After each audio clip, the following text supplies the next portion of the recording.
אוקיי, אז כמו שאתם רואים, החדר שלי מבוגן, צריך לסדר. וכל זה, קדימה, אני צריכה למדוד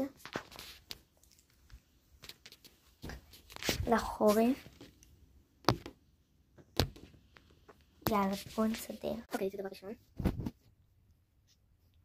דבר ראשונה. היא נראה לי מאוד קטנה עליי.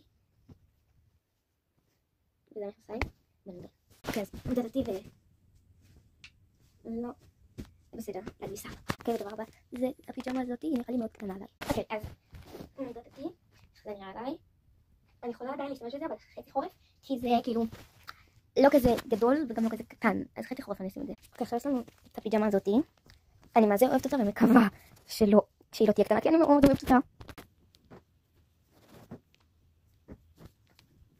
לגליסה.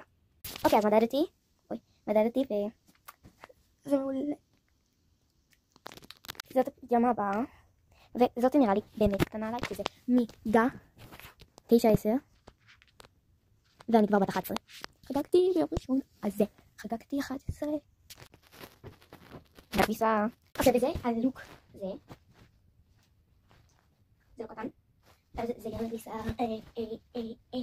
כן, אני מצטערת, אבל אני פשוט זורקת את הפיג'מה שאני עכשיו הולכת להראות לכם, כי יש עליה כתמים של עובש. אני מצטערת, וכל מה שקטן עליי, אני לוקחת את זה תרומה, אבל זה פשוט לא. טוב, אז זאת הפיג'מה הבאה שלנו, אבל איפה החולצה שלה? נראה לי שנאבד לי החולצה שלה. אופסית. טוב, אז זה, ועכשיו סיימתי חלק 1, נחזור לחלק 2, ומסדרת את השידה שלי. אוי ואבוי לי. ביי.